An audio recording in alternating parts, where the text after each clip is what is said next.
The idea of love, not in the sense of ego, I love me, not in the sense of phileo, that I love somebody else on a human emotional basis.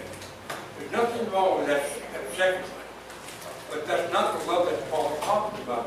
What he's talking about is the unrestrained love that Christ had for us to die, that we might live, when we were unworthy of it. And we should have that same unrestrained love for all made in God's image, whether we think they deserve it or not.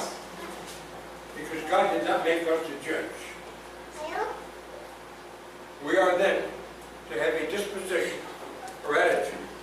And Paul takes time to explain this in the 1 Corinthians letter. And I'd like to make some comments taking this text and see what its application is.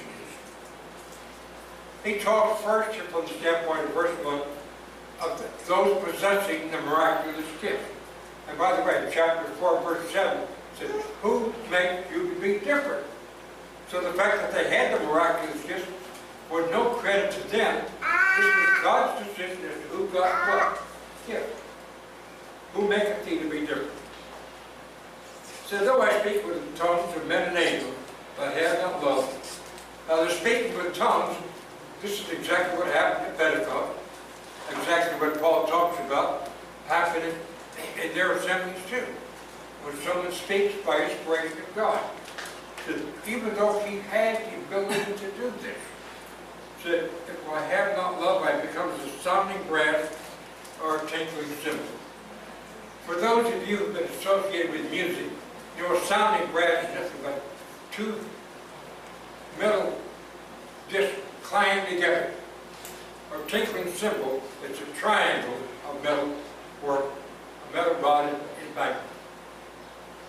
The idea of having the gift, the divine gift of speaking with tongues, without love, had no more value than the sound produced by these two instruments.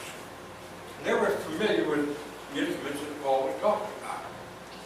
There has to be then the right motive.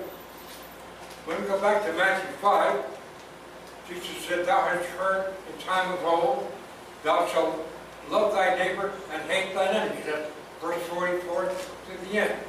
But he corrects that to know, thou shalt love thy neighbor and love thy enemy.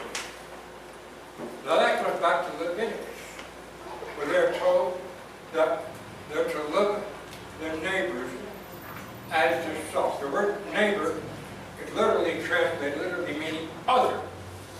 So it makes no difference whether that person is Mabuti Kai Beacon or not. From the standpoint of God's love, I am to love that person with the kind of love that God sent Jesus to die, with the kind of love that he was willing to die. And any miraculous gift that I have, without that kind of love, Paul said, is valueless. It doesn't accomplish God's intent. Now, this is not easy.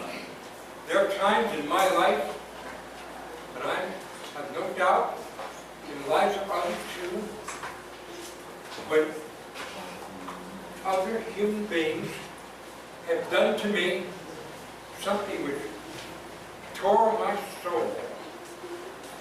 I've made mention here before of when my granddaughter was murdered by a drunk driver.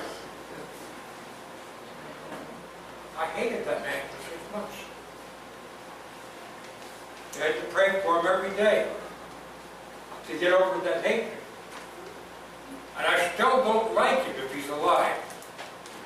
But I have to love him, even though he is a self-declared enemy of mine. Because God created them in his image.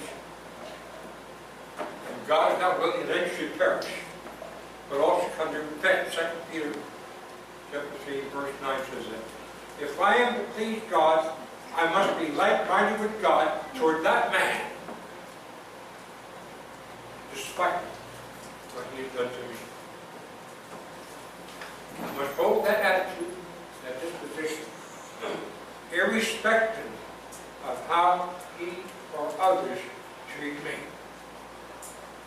Now, look at someone like Jeremiah. He was cast into this pit of mud.